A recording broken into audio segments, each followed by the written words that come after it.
ইমামে আজম আবু হানিফা রাহমাতুল্লাহি আলাইহি এক রাকাত নামাজে পুরা কোরআনুল কারীম সূরা ফাতিহা থেকে নাস পর্যন্ত খতম করে ফেলছেন। সুবহানাল্লাহ।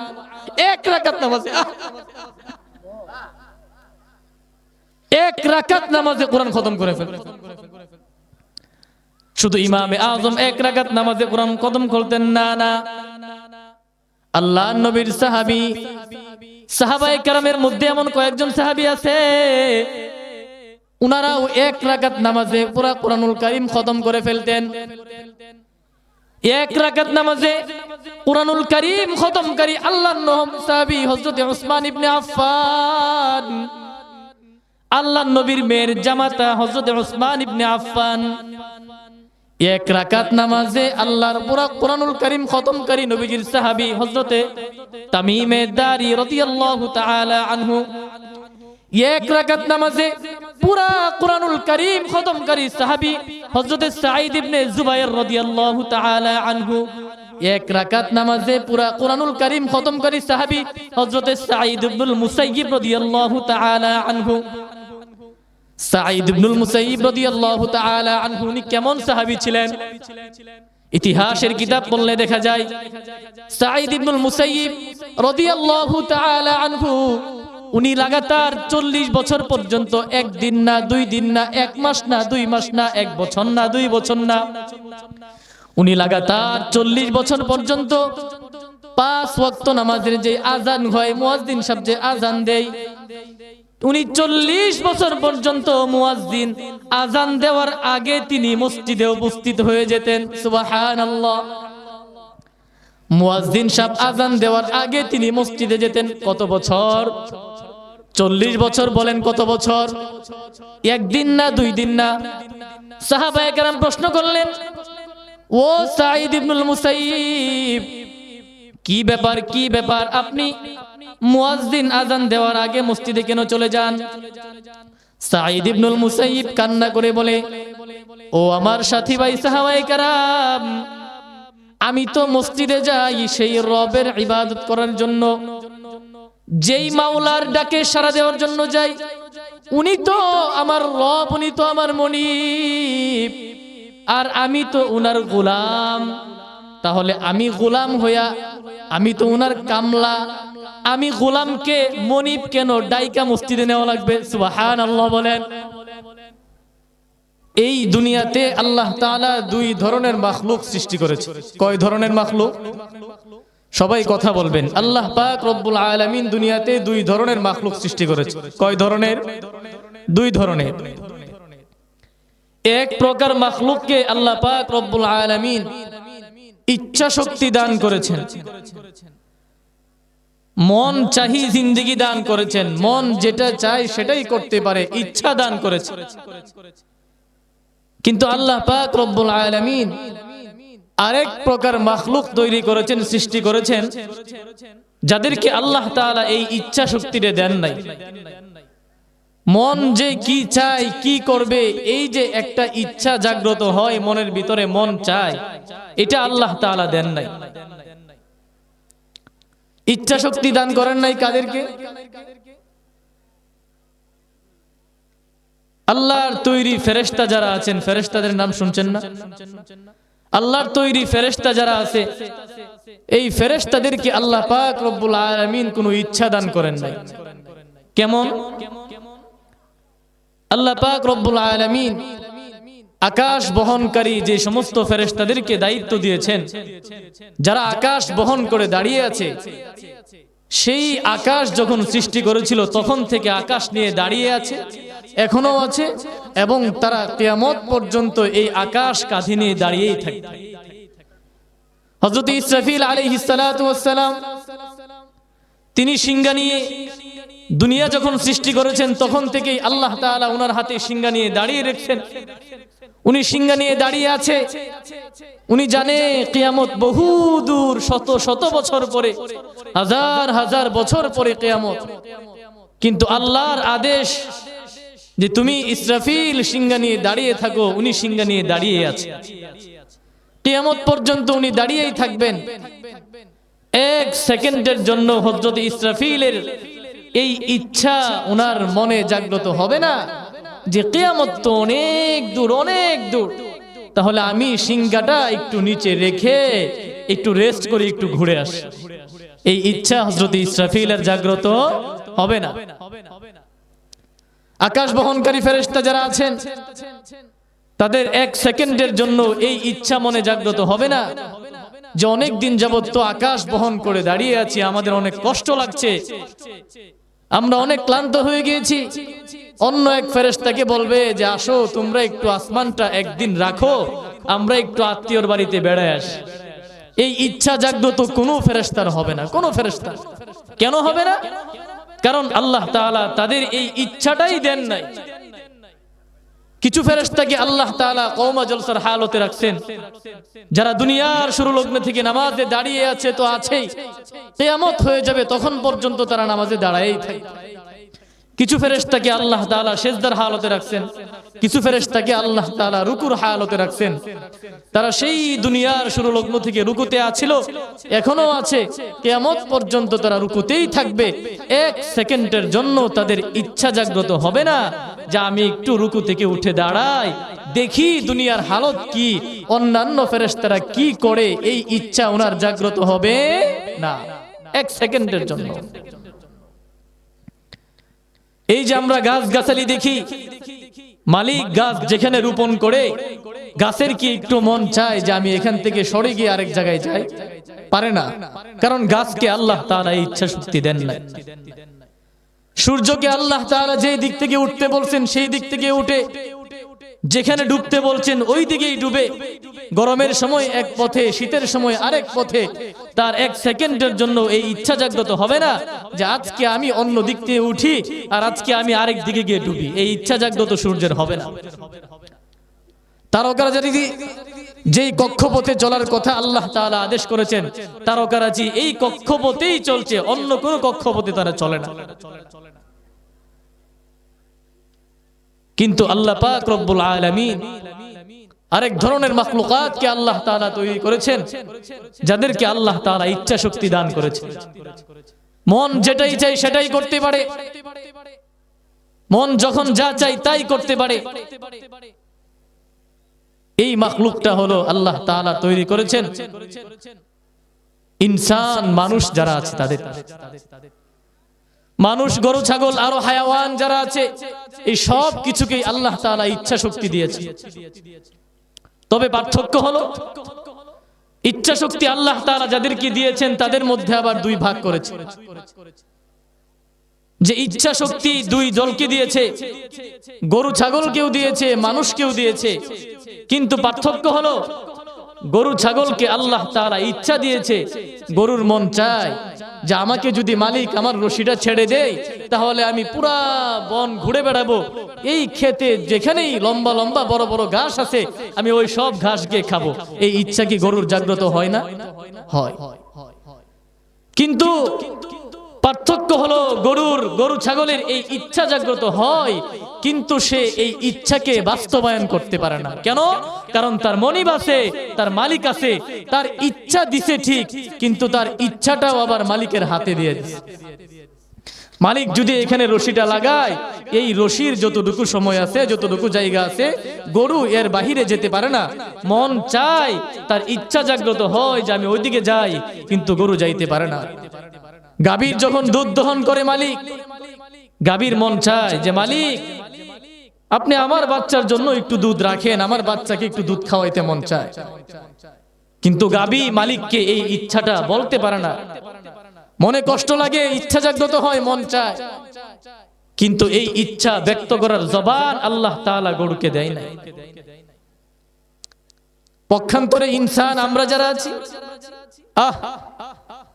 আল্লাহ তাআলা আমাদেরকে ইচ্ছা শক্তিও দিবেন, ইচ্ছা বাস্তবায়ন করার ক্ষমতাও দিবেন, এই ইচ্ছা ব্যক্ত করার ভাষাও আল্লাহ তাআলা দান করেছেন। সুবহানাল্লাহ বলেন। হ্যাঁ, আল্লাহ তাআলা আমাদেরকে সব দান করেছেন। মানুষের যখন যা মন চায় সব করতে পারে। যদি কথা না বলতে পারে, এর পরেও দেখবেন কত কিছু মন চায়, সব কিছু। আবার অনেকেই আছে যে নিজের ইচ্ছা বাস্তবায়ন করার ক্ষমতা নাই কিন্তু মুখে প্রকাশ করতে পারে। মা বৃদ্ধ হয়ে গেছে, বাবা বৃদ্ধ হয়ে গেছে, বাবার টাকা নাই, ইনকাম নাই, রুজি রোজগার নাই, কিন্তু আপেল খাইতে মন চায়, কমলা খাইতে মন চায়। সন্তানকে ডাক দিয়ে বলে, বাবা আমার জন্য আজকে আপেল নিয়ে আসবা, আমার আপেল খাইতে মন চায়। এমন হয় কি হয় না বলেন? হয়। বাবার ইচ্ছা হয়, এই ইচ্ছা ব্যক্ত করার জবানও আল্লাহ তাআলা দিয়ে দিচ্ছে। আর যার টাকা আছে তার মন চাইছে তো সে ফল কিনে খাচ্ছে, সে মন চাচ্ছে তো সিগারেট কিনে খাচ্ছে, মন চাচ্ছে তো নর্তকীদের ছবি গিয়ে দেখতেছে, যাই মন চায় সে তাই করতেছে।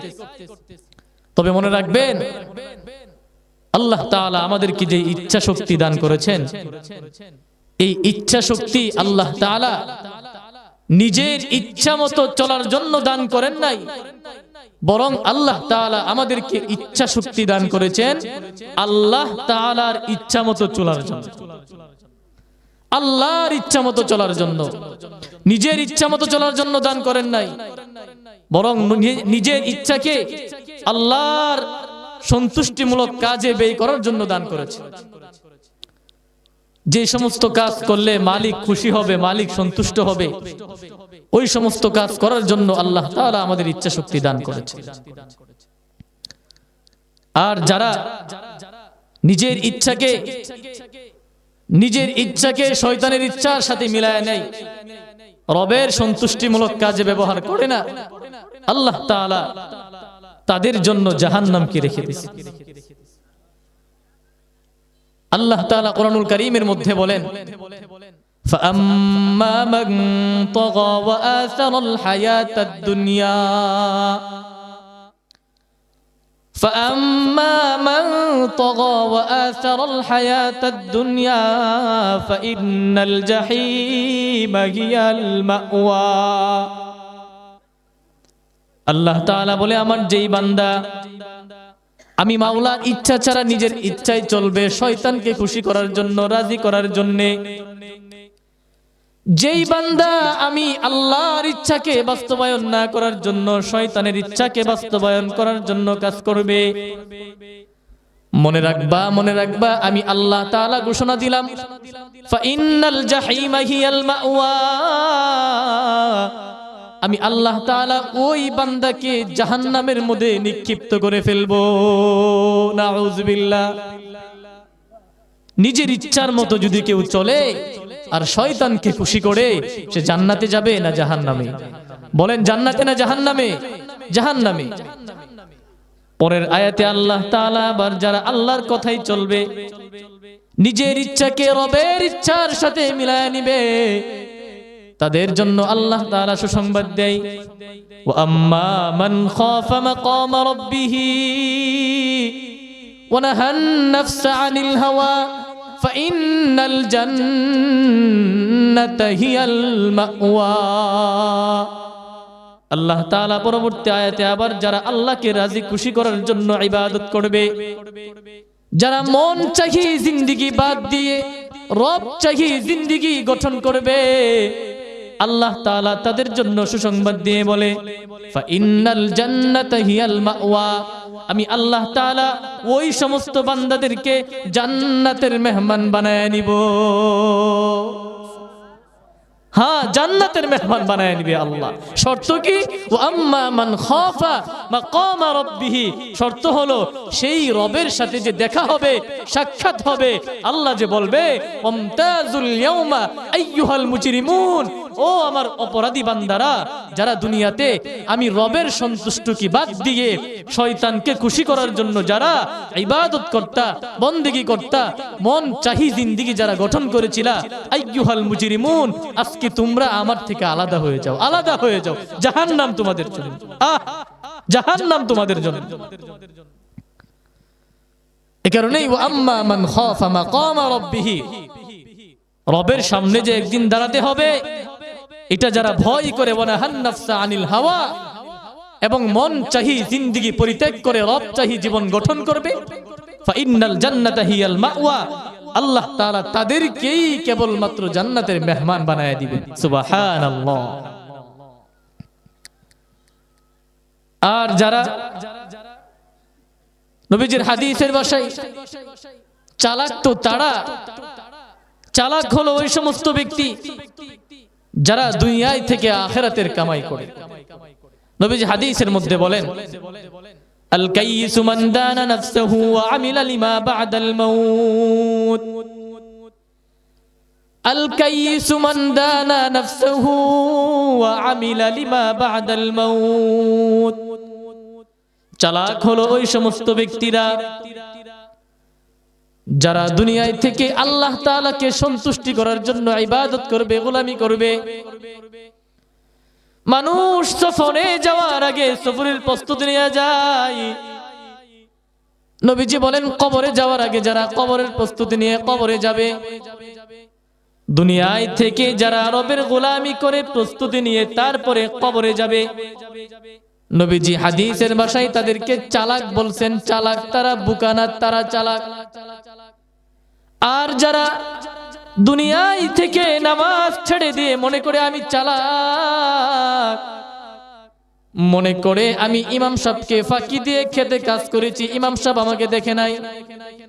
আসরের নামাজের পরে যদি জিজ্ঞেস করে আপনি নামাজ পড়ছেন, মিথ্যা কথা বলে হ্যাঁ আমি নামাজ পড়ছি, ইমাম সাহেব দেখে নাই, আপনাকে কেউ দেখে নাই। আসমানের মালিক একজন আপনাকে দেখছেন, তিনি কে? আওয়াজ উঁচু করে বলেন, তিনি কে?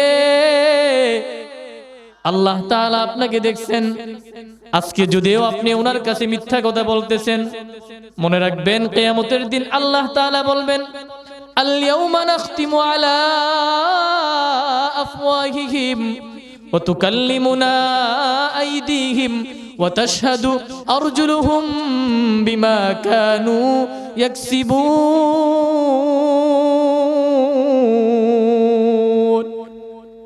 আল্লাহ তাআলা বলেন, ওই কিয়ামতের দিন আমি তোমার জবানের মধ্যে তালা লাগায়া দিব। যেই জবান দিয়ে আজকে তুমি মিথ্যা কথা বলছো, ওই জবান কিয়ামতের দিন তোমার ব্যাপারে সাক্ষী দিতে পারবে না, কারণ আমি কিয়ামতের দিন তোমার জবানের মধ্যে তালা লাগায়া দিব। হ্যাঁ, সেদিন কথা বলবে কে? তোমার এই হাতের জবান আমি খুলে দিব, এই পায়ের জবান আমি খুলে দিব, এই চোখের জবান আমি খুলে দিব। এই চোখ দিয়ে তুমি কি নামাজি মানুষ দেখছো, ইমানদার মানুষ দেখছো, নাকি বেগানা নারীর নর্তকীর ছবি দেখছো? ওই দিন কিয়ামতের দিন এই চোখ তোমার ব্যাপারে সাক্ষী দিবে। এই হাত দিয়ে তুমি কি নামাজের নিয়ত করছো, নাকি আজান দিছো, নাকি এই হাত দিয়ে তুমি চুরি করছো? এই পা দিয়ে তুমি মসজিদে গেছো, নাকি এই পা দিয়ে তুমি নর্তকীদের ছবি দেখতে গেছো, সিনেমা দেখতে গেছো, যাত্রাতে গেছো? আল্লাহ তাআলা কিয়ামতের দিন এই জবানের মধ্যে তালা লাগায়া দিবে, হাতের জবান খুলে দিবে, পায়ের জবান খুলে দিবে। আজকে আপনি এই হাতকে যেই দিকে নিয়ে যান ওই দিকে যাই, ডান দিকে নিয়ে গেলে ডান দিকে যাই। এই হাত আপনাকে বাধা দেয় না, এই পা আপনাকে বাধা দেয় না। নামাজে গেলেও এই পা আপনাকে নিয়ে যায়, গুনার কাজে গেলেও এই পা আপনাকে নিয়ে যায়, এই পা আপনাকে বাধা দেয় না। তবে মনে রাখবেন, মনে রাখবেন, এই দুনিয়ার আপনার যেই বন্ধু আছে, এই হাত আপনার বন্ধু, পা আপনার বন্ধু, কান আপনার বন্ধু, চোখ আপনার বন্ধু। তবে মনে রাখবেন, মনে রাখবেন, এই বন্ধু কিয়ামতের দিন আপনার চিরশত্রু হয়ে যাবে। ওয়া তাশহাদু আরজুলুহুম বিমা কানু ইয়াকসিবুন। এই হাত পা বলবে, ওগো আল্লাহ, তুমি দুনিয়াতে আমাকে এর শরীরে দিয়েছিলা, তুমি এর ক্ষমতা দিয়েছিলা। ইয়া যদি চাইতো তাহলে আমাকে ভালো কাজ করতে পারতো, ইয়া যদি চাইতো তাহলে আমার এই হাত দিয়ে সে ওযু করতে পারতো। এই ব্যক্তি যদি চাইতো আমার এই দুই পাও দিয়ে সে নামাজে যাইতো, কিন্তু না না, এই নিমুখ হারাম, আমার এই পাও দিয়ে যাত্রাতে গেছে, এই পাও সাক্ষী দিবে। এই হাত বলবে, ওগো আল্লাহ, সে পারতো নিজের আইল একটু করে কাটতো, কিন্তু ফজরের সময় আইসা কেউ দেখে না, সে তার ক্ষেতের একটু আইল বেশি করে কাটছে, এই হাত দিয়ে কাজ করছে। ও কৃষক ভাইয়েরা, কথাগুলো দিলের কান দিয়ে বুঝবেন। ব্যবসায়ী ভাইয়েরা কান খুলে কথাগুলো শুনবেন। এই হাত দিয়ে যখন আপনি পাল্লা, দাড়ি পাল্লা দিয়ে মাইপা দেন, যেই ব্যক্তি কেনাকাটা করে ওই ব্যক্তি পকেট থেকে টাকা বের করে টাকা দেয়, আর এই দিক দিয়ে বিক্রেতা ওজনে কমায় দেয়। কথা বলেন, আছে না নাই? মনে রাখবেন, আজকে আপনি এই ব্যক্তিকে ধোঁকা দিচ্ছেন, কিন্তু রব তো আপনাকে দেখতেছে। এই হাত কিয়ামতের দিন আপনার বিপক্ষে সাক্ষী দিবে, আর এই হাত আর পায়ের বিপক্ষের সাক্ষী দেওয়ার কারণে আল্লাহ তাআলা আপনাকে জাহান্নামের আগুনে নিক্ষিপ্ত করে ফেলবে। নাউজুবিল্লাহ। এই হাত আপনার বিপক্ষে সাক্ষী দিবে। এই হাত, এই যে দুই হাত, এই পাও আপনার বিপক্ষে সাক্ষী দিবে। আজকে তো আপনার বন্ধু, আপনার চলার সাথী। এই পাও ছাড়া তো চলে না মানুষ, হাত ছাড়া চলে না। এই হাত দিয়ে কি নামাজ পড়ছেন, না বিড়ি খাইছেন, নাকি নেশা করছেন, না মদ খাইছেন, এই হাত সাক্ষী দিবে। যতই না করেন, না করবেন কিভাবে? জবানে আল্লাহ তালা লাগায় দিবে, তালা। এ কারণেই ইচ্ছা শক্তি আল্লাহ তাআলা দিছে আল্লাহর সন্তুষ্টির ক্ষেত্রে ইচ্ছাকে ব্যবহার করার জন্য, আল্লাহর সন্তুষ্টি।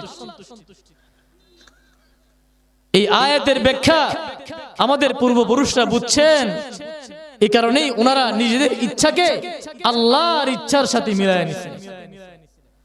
যেমন ইমামে আজম আবু হানিফা রাহমাতুল্লাহি আলাইহি, আমরা যাই মাযহাবের অনুসারী, ইমামের নাম কি? আমরা যার মাযহাব অনুসরণ করি, ইমামের নাম কি বলেন? ইমামে আজম আবু হানিফা রাহমাতুল্লাহি আলাইহি। চারজন বড় বড় ইমাম আছেন চার মাযহাবের। এই চার ইমামের মধ্যে সবচেয়ে আলা তবকার যে ইমাম, উনি হলেন ইমামে আজম আবু হানিফা রাহমাতুল্লাহি আলাইহি। এই ইমামে আজম আবু হানিফা রাহমাতুল্লাহি আলাইহি উনারা নিজেদের ইচ্ছাকে রবের ইচ্ছার সাথে এমন ভাবে মিলায় নিছেন, ইতিহাসের কিতাব পড়লে দেখা যায় যে ইমামে আজম আবু হানিফা রাহমাতুল্লাহি আলাইহি সুবহানাল্লাহ করার জন্য সবাই রেডি থাকেন। ইমামে আজম আবু হানিফা রাহমাতুল্লাহি আলাইহি লাগাতার 40 বছর পর্যন্ত ইশার নামাজের উযু দিয়া ফজরের নামাজ আদায় করছেন। সুবহানাল্লাহ। ইশার নামাজ যে ওযু দিয়ে করছেন, এই ওযু দিয়ে আরেকবার ফজরের নামাজ আদায় করছেন। এক সেকেন্ডের জন্য ঘুমায় নাই। ওনাদের কি ঘুমাইতে মন চায় নাই? বলেন, ঘুমাইতে মন চায় নাই? মন চাইছে, কিন্তু ওনারা চিন্তা করছে ওয়া আম্মা মান খাফা মাকাম রাব্বিহি, আরে আমি যে ঘুমাবো এটা তো আমার ইচ্ছা, আর রবের ইচ্ছা তো কুমিল লাইলা ইল্লা কলিলা, বান্দা তুই দাঁড়ায় যা, তুই যাই নামাজ বিছায়া আমি রবের সামনে দাঁড়ায় যা। মাওলার ইচ্ছা তো নামাজ পড়া, মাওলার ইচ্ছা তো আমি নামাজ পড়বো, ইবাদত করব, গোলামি করব, আর আমার ইচ্ছা তো ঘুমাবো। আমি যদি আমার ইচ্ছাকেই বাস্তবায়ন করি তাহলে তো আমি জাহান্নামী হয়ে যাব, আর যদি মাওলার ইচ্ছাকে বাস্তবায়ন করি তাহলে তো মাওলা বলছে আমাকে জান্নাত দিবে। সুবহানাল্লাহ। একদিন না, দুই দিন না, কত বছর? বলেন কত বছর? 40 বছর। শুধু এটাই না, বরং ইতিহাসের কিতাব পড়লে দেখা যায় ইমামে আজম আবু হানিফা রাহমাতুল্লাহি আলাইহি ইশার নামাজের পরে 2 রাকাত নফল নামাজে পুরা কুরআনুল কারীম খতম করে ফেলতেন। সুবহানাল্লাহ। প্রথম রাকাতে দাঁড়ায়া সূরা ফাতিহা থেকে 15 পারা তেলাওয়াত করতেন। দ্বিতীয় রাকাতে 15 পারা থেকে সূরা নাস পর্যন্ত তেলাওয়াত করতেন। আবার কোন ইতিহাসের কিতাব পড়লে দেখা যায় প্রথম রাকাতে তিনি ডান পা উঠায়া বাম পায়ের উপর ভর দিয়ে দাঁড়াইতেন, মানে এক পা উঁচু করে আরেক পায়ের উপর ভর করে 15 পারা পড়তেন। দ্বিতীয় রাকাতে ডান পা বিছায়া বাম পা উঁচা কইরা এরপরে 2 রাকাত নামাজে এক পায়ের উপর দাঁড়ায়া পুরা কুরআনুল কারীম খতম করে ফেলতেন। সুবহানাল্লাহ। উনারাও মানুষ ছিলেন, আমরাও মানুষ।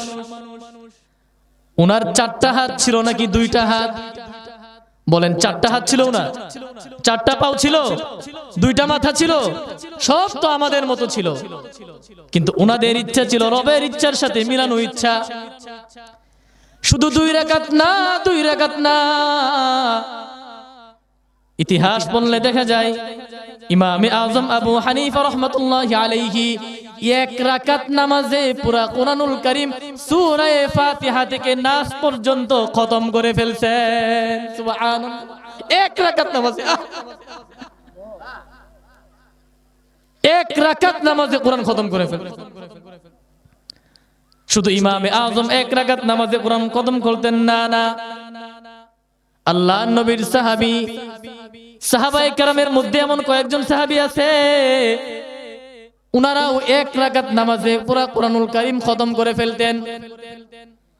এক রাকাত নামাজে কোরআনুল কারীম খতমকারী আল্লাহর সাহাবী হযরত উসমান ইবনে আফফান, আল্লাহর নবীর মেয়ের জামাতা হযরত উসমান ইবনে আফফান এক রাকাত নামাজে আল্লাহর পুরা কোরআনুল কারীম খতমকারী নবীজির সাহাবী হযরতে তামিমে দারি রাদিয়াল্লাহু তাআলা আনহু এক রাকাত নামাজে পুরা কোরআনুল কারীম খতমকারী সাহাবী হযরতে সাঈদ ইবনে জুবায়ের রাদিয়াল্লাহু তাআলা আনহু এক রাকাত নামাজে পুরা কোরআনুল কারীম খতমকারী সাহাবী হযরতে সাঈদ ইবনুল মুসাইয়িব রাদিয়াল্লাহু তাআলা আনহু।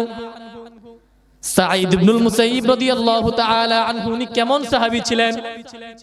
ইতিহাসের কিতাব পড়লে দেখা যায় সাঈদ ইবনুল মুসাইয়িব রাদিয়াল্লাহু তাআলা আনহু উনি লাগাতার 40 বছর পর্যন্ত একদিন না, 2 দিন না, 1 মাস না, 2 মাস না, 1 বছর না, 2 বছর না, উনি লাগাতার 40 বছর পর্যন্ত 5 ওয়াক্ত নামাজের যে আজান হয়, মুয়াজ্জিন সাহেব যে আজান দেয়, উনি 40 বছর পর্যন্ত মুয়াজ্জিন আজান দেওয়ার আগে তিনি মসজিদে উপস্থিত হয়ে যেতেন। সুবহানাল্লাহ। মুয়াজ্জিন সাহেব আজান দেওয়ার আগে তিনি মসজিদে যেতেন। কত বছর? 40 বছর। বলেন কত বছর? একদিন না, 2 দিন না। সাহাবায়ে কেরাম প্রশ্ন করলেন, ও সাঈদ ইবনুল মুসাইয়িব, কি ব্যাপার, কি ব্যাপার, আপনি মুয়াজ্জিন আজান দেওয়ার আগে মসজিদে কেন চলে যান? সাঈদ ইবনুল মুসাইয়িব কান্না করে বলে, ও আমার সাথী ভাই সাহাবায়ে কেরাম, আমি তো মসজিদে যাই সেই রবের ইবাদত করার জন্য, যেই মাওলার ডাকে সাড়া দেওয়ার জন্য যাই। উনি তো আমার রব, উনি তো আমার মনিব, আর আমি তো উনার গোলাম। তাহলে আমি গোলাম হইয়া, আমি তো উনার কামলা, আমি গোলামকে মনিব কেন ডাইকা মসজিদে নেওয়া লাগবে? সুবহানাল্লাহ বলেন। আরে মনিব গোলামকে ডাক দিয়ে মসজিদে নেবে কেন? গোলাম তো এমন গোলাম হবে একদিন না, 2 দিন না। আর আজকে আমাদের হালত কি? আমরা আজান যখন মুয়াজ্জিন দেয় ঘড়িতে তাকাই, 30-এ নামাজ, 25 বাজে, আরো 5 মিনিট আছে, আরেকটা চা দেন। কথা বলেন, আছে না নাই? 5 মিনিট আছে, আরেকটা পান দেন। মসজিদে ঢুকবো, কুলি কইরা ঢুইকা ইমাম সাহেব যখন বলবে আল্লাহু আকবার, তখন গিয়ে নামাজে দাঁড়াবো।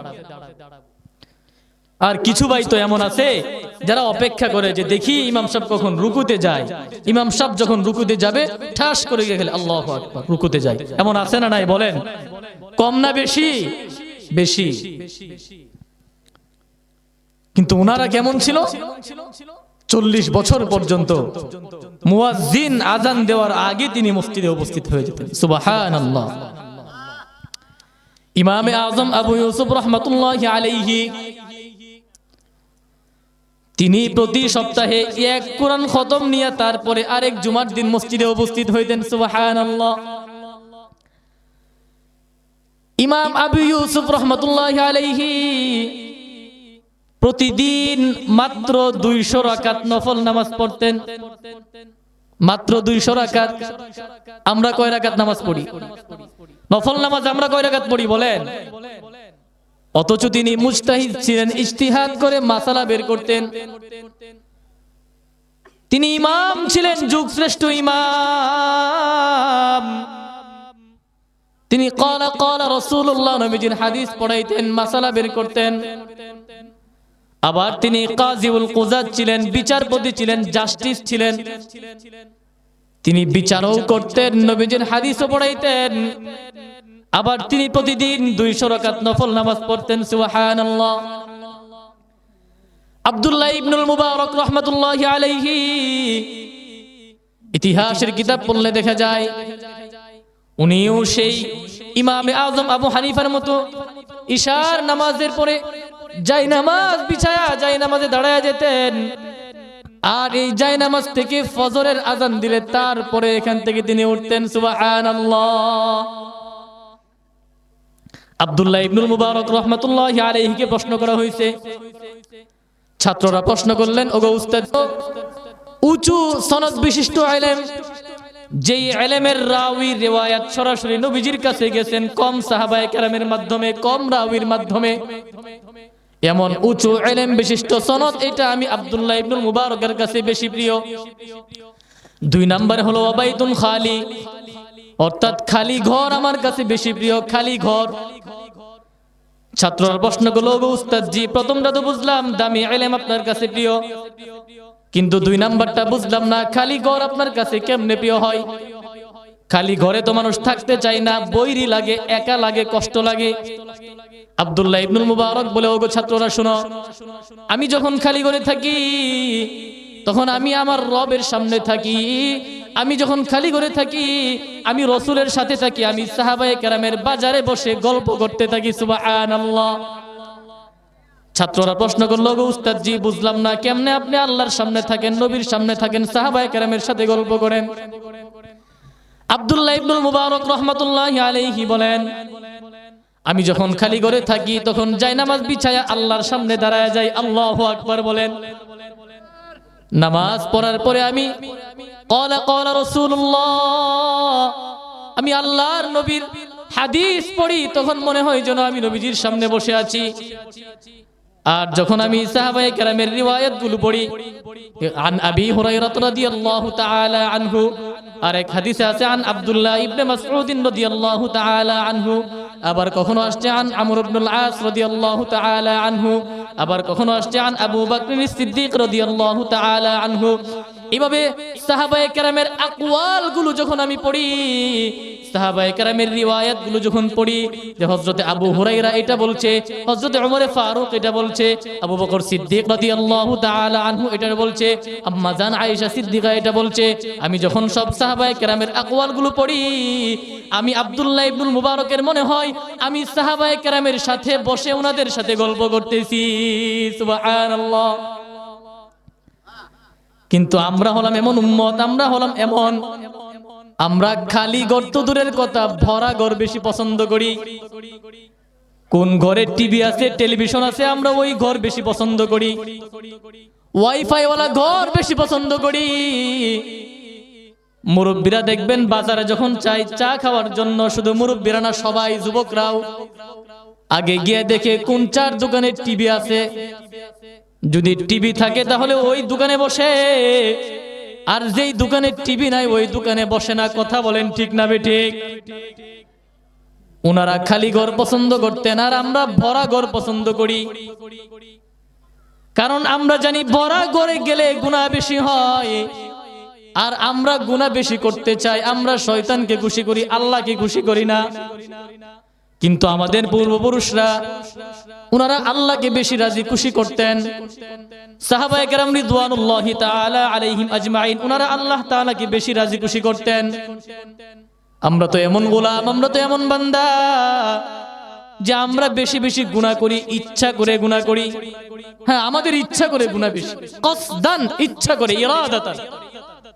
আমাদের গুনাহ খাতা যা হয় ইচ্ছা করে হয়। আগে থেকেই নিয়ত করি যে এখন যাব গিয়ে এই গুনাহটা করব। কথা বলেন ঠিক না বেঠিক? সবাই হঠাৎ করে গুনাহ হয় এমন না, ইচ্ছা করে আমরা বেশি গুনাহ করি, কসদান। তবে মনে রাখবেন একটা কথা, কান খুলে মনে রাখেন, হাদিসের মধ্যে আসছে কেউ যদি ইচ্ছা করে কবিরা গুনাহ করে, মনে রাখবেন, ইচ্ছা করে যদি কেউ কবিরা গুনাহ করে, এই একটা কবিরা গুনাহই আপনাকে জাহান্নামে নিক্ষিপ্ত করার জন্য যথেষ্ট হয়ে যাবে। নাউযুবিল্লাহ। 2টা লাগবে না, মাত্র একটা কবিরা গুনাহ আপনাকে জাহান্নামে নিয়ে যাবে। আপনি জীবনে যত কিছুই করেন না, একটা গুনাহ।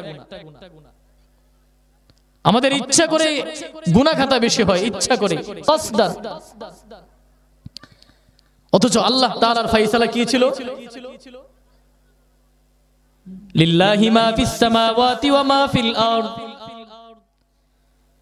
লিল্লাহি মা ফিস সামাওয়াতি ওয়া মা ফিল আরদি ওয়া ইন তুবদু মা ফি আনফুসিকুম আও তুখফুহু ইউহাসিবকুম বিহিল্লাহ ফায়াগফিরু লিমান ইয়াশা ওয়া ইউআযযিবু মান ইয়াশা ওয়াল্লাহু আলা কুল্লি শাইইন কাদির। আল্লাহ পাক রব্বুল আলামিন বলে, বান্দা তুমি ইচ্ছা করে গুনাহ করবা তো দূরের কথা, ইচ্ছা করে গুনাহ করবা তো দূরের কথা। আমি আল্লাহ তাআলা চাই মাওলা তুমি বান্দা ইচ্ছা করে গুনাহ তো করবাই না, বরং তোমার মনে গুনাহের যে পরিকল্পনা হয় এই গুনার পরিকল্পনাও করবা না। বান্দা গুনাহ করার আগে মনের মধ্যে গুনাহের পরিকল্পনা করে আসে না নাই বলেন? অনেক সময় মনে চায় হায়রে আমি যদি ওই সুন্দরী মেয়েকে পাইতাম তাহলে তার সাথে জিনা করতাম, এমন ইচ্ছা পরিকল্পনা আমাদের মনে হয় না বলেন? এমন ইচ্ছা পরিকল্পনা অনেক সময় আমাদের হয়।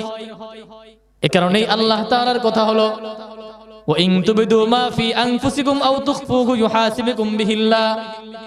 বান্দা তুমি যদি ইচ্ছা করে গুনাহ করো এটাও আল্লাহ হিসাব নেবেন, আর যদি তুমি মনের ভিতরে গুনাহের পরিকল্পনা করো তাহলেও তোমার এই হিসাব নিবে। এই আয়াত যখন নাজিল হয়ে যায় তখন সাহাবায়ে কেরাম আল্লাহর নবীর কাছে গিয়ে বললেন, কান্নাকাটি শুরু করে দিলেন, ইয়া রাসূলুল্লাহ ইয়া হাবিবাল্লাহ, আল্লাহ তাআলা যদি মনের গুনাহের পরিকল্পনার হিসাব যদি নেন তাহলে আমরা তো সাহাবায়ে কেরাম ধরা খেয়ে যাব, আল্লাহর কাছে ধরা খেয়ে যাব। ওগো হাবিবুল্লাহ, ওগো আল্লাহর রাসূল, আপনি আল্লাহর কাছে বলে আমাদের জন্য একটু সহজ করে দেন, মনের গুনাহের পরিকল্পনা যেন আল্লাহ মাফ করে দেয়। আল্লাহর রাসূল সাল্লাল্লাহু আলাইহি ওয়াসাল্লাম সাহাবায়ে কেরামকে বললেন, ও আমার সাহাবায়ে কেরাম তোমরা বনি ইসরাইলের মতো এই কথা কেন বলো যে ক্বালু সামি'না ওয়া আসাইনা, যে আমরা শুনলাম এবং অমান্য করলাম, বরং তোমরা আল্লাহ তাআলাকে জানায় দাও, তোমরা আল্লাহ তাআলাকে জানায় দাও ক্বালু সামি'না ওয়া আতা'না। ওগো হাবিবুল্লাহ, ওগো আল্লাহ তাআলার বন্ধু, আমরা আল্লাহ তাআলাকে জানায় দিলাম যে আমরা এটা শুনলাম এবং মানলাম। তার মানে হলো আমরা প্রকাশ্যেও গুনাহ করব না এবং আমাদের মনের মধ্যে গুনাহের পরিকল্পনাও কখনো আনব না। সাহাবায়ে কেরামের কথা, এই নিয়ত এই ইরাদা যখন সাহাবায়ে কেরাম করছে, আল্লাহ তাআলা সাথে সাথে নবীজিকে জানায় দিলেন, নবী আপনি সাহাবায়ে কেরামকে বলে দেন যে সাহাবায়ে কেরামের এই কথার খাতিরে আমি আল্লাহ তাআলা কিয়ামত পর্যন্ত আনেওয়ালা আপনার যত উম্মত আসবে তাদের মনের যে গুনাহের পরিকল্পনা হবে, যতক্ষণ না পর্যন্ত এই গুনাহকে সংগঠিত না করবে, মন গুনার নিয়ত করেছে, ইরাদা করেছে কিন্তু বান্দা গুনাহ করে নাই, আমি আল্লাহ তাআলা গুনাহ না করা পর্যন্ত তার গুনাহ লিখব না। সুবহানাল্লাহ, রহম কত বড়, রহম কত বড়। তবে হ্যাঁ, বান্দা যদি নেক আমল করার নিয়ত করে আমি আল্লাহ তাআলা সাথে সাথে এক ধাপ নেকি লিখে ফেলবো। সুবহানাল্লাহ, গুনার নিয়ত করলে গুনাহ লিখবে না যতক্ষণ না গুনাহটা না করবে। তবে হ্যাঁ, নেকির নিয়ত করার সাথে সাথে আমাদের সবার জন্য এক ধাপ নেকি লিখে দেন, তিনি কে? আল্লাহ। এই কারণেই গুনাহ তো প্রকাশ্যে করবই না, বরং আমরা যে দিনের মধ্যে গুনাহের পরিকল্পনা হয় সেটাও করব না, সেটাও করব না। তবে হ্যাঁ, মনে রাখবেন মাঝে মাঝে এমন অনেক কবিরা গুনাহ, বড় বড় গুনাহ হয় যেগুলো আমাদের ইচ্ছার বাহিরে হয়ে যায়, অনিচ্ছা সত্ত্বেও। যেমন আপনি হসপিটালে গেছেন, হসপিটালে গিয়ে দেখবেন যে নার্স আছে, মেয়েরা সুন্দরী সুন্দরী মেয়েরা, আপনি গেছেন গিয়ে দেখেন সব নার্স মেয়ে। তো এখন আপনি অপারগ হয়ে আপনার হাতে বেগানা নারী আপনাকে স্পর্শ করবে, বেগানা নারীর জন্য আপনার বেগানা নারী আপনাকে ইনজেকশন দিবে। বিমান দিয়ে যখন যায়, বিমান বালা যারা আছে মেয়েরা, তারা তো সব বুরকা পরে থাকে, তাই না? বিমান বালারা তো সব বুরকা পরে থাকে না। হাজী সাহেব মক্কায় যাবে হজ করতে, ইহরামের কাপড় পরে যাচ্ছে, তার সামনেও মেয়েরা এভাবে আসে। আপনার অনিচ্ছা সত্ত্বেও আপনার নজর বেগানা নারীর উপর পড়ে গেছে, টেনশন নাই, কোনো কারণ নাই। কেন? আল্লাহ তাআলা পরের আয়াতে বলেন, লা ইউকাল্লিফুল্লাহু নাফসান ইল্লা উসআহা। মনে রাখবা, মনে রাখবা, অনিচ্ছা সত্ত্বে যদি বান্দার কোনো কবিরা গুনাহ হয়ে যায় তাহলে এই কবিরা গুনাহ আল্লাহ তাআলা সাথে সাথে মাফ করে দিবেন। সুবহানাল্লাহ। তবে শর্ত কি? অনিচ্ছা সত্ত্বে হতে হবে, অনিচ্ছা সত্ত্বে হতে হবে, ইচ্ছা করে না। ছোট্ট একটা ঘটনা বলে শেষ করে দেব, বেয়াদবি হচ্ছে, হুজুর আসছে। আল্লাহ রাসূল সাল্লাল্লাহু আলাইহি ওয়াসাল্লাম সাহাবায়ে কেরামকে নিয়ে জিহাদ করে মদিনায় ফিরতেছেন। রাস্তায় সন্ধ্যা হয়ে গেছে।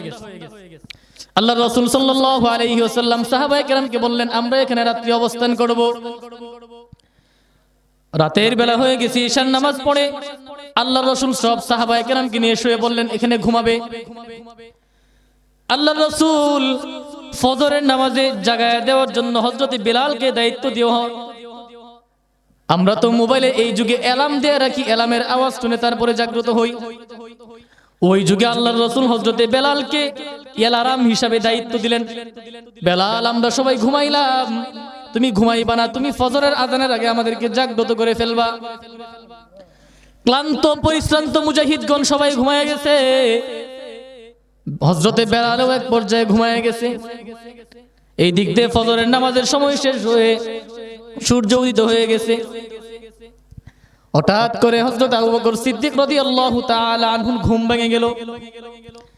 তাকায় দেখেন তিনি সূর্য উদিত হয়ে গেছে, ফজরের ওয়াক্ত শেষ হয়ে গেছে।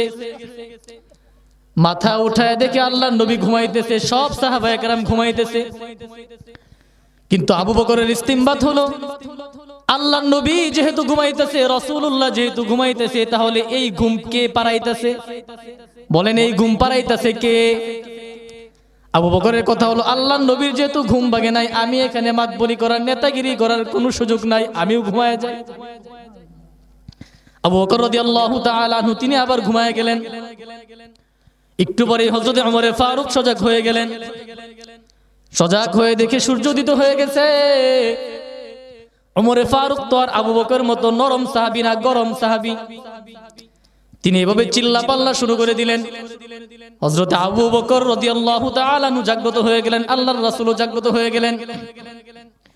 আল্লাহর রাসূল জাগ্রত হইয়া সাথে সাথে হযরত ওমর ফারুককে বলে, ওমর সমস্যা নাই, সমস্যা নাই, অসুবিধা নাই, আমরা তো ফজরের নামাজ পড়ার নিয়তে ঘুমাইছিলাম, আমরা যে এখন ঘুমাইতেছি এই ঘুম শয়তান পাড়াই নাই, আমাদেরকে এই ঘুম একজন পাড়াইছে। তিনি কে? আল্লাহ তাআলা আমাদেরকে ঘুম পাড়াইছে। এই নামাজের গুনাহ আমাদের হবে না, কারণ লা ইউকাল্লিফুল্লাহু নাফসান ইল্লা উসআহা। অনিচ্ছা সত্ত্বে যদি কোনো বান্দার গুনাহ হয়ে যায়, তাহলে এই গুনাহ আমাদেরকে আল্লাহ তাআলা সাথে সাথে ক্ষমা করে দেন। সুবহানাল্লাহ। এই কারণেই অনিচ্ছা সত্ত্বে যদি কারো গুনাহ হয়ে যায়, এরপরও আমরা তওবা করব, কারণ সাহাবায়ে কেরামও তওবা করছে, সাহাবায়ে কেরাম গুনাহ করছে, কিন্তু সাহাবায়ে কেরাম মাহফুজ, ওনাদেরকে আল্লাহ তাআলা সাথে সাথে মাফ করে দিতেন, ওনারাও তওবা করতেন। এই কারণেই ওয়া আম্মা মান খাফা মাকামা রাব্বিহি ওয়া নাহান নাফসা আনিল হাওয়া, আল্লাহ তাআলা আমাদেরকে যে ইচ্ছা শক্তি দান করেছেন, এই ইচ্ছা শক্তিতে শুধুমাত্র আমরা আল্লাহ তাআলার ইচ্ছার কাজে ব্যবহার করব। আমরা নিজেরা মন চাহি জিন্দেগি বাদ দিয়ে রব চাহি জিন্দেগি গঠন করব। তো সবাই হাত উঠায়া বলেন ইনশাআল্লাহ, সবাই ইনশাআল্লাহ। আল্লাহ পাক রব্বুল আলামিন আমাদের সবাইকে মন চাহি জিন্দেগি বাদ দিয়ে রব চাহি জিন্দেগি গঠন করার তৌফিক দান করুক। আমরা সবাই মন থেকে বলি আল্লাহুম্মা আমিন। নাসরুম মিনাল্লাহি ওয়া ফাতহুন করিব ওয়া বাশশিরিল মুমিনিন। আসসালামু আলাইকুম ওয়া রাহমাতুল্লাহি ওয়া বারাকাতুহু।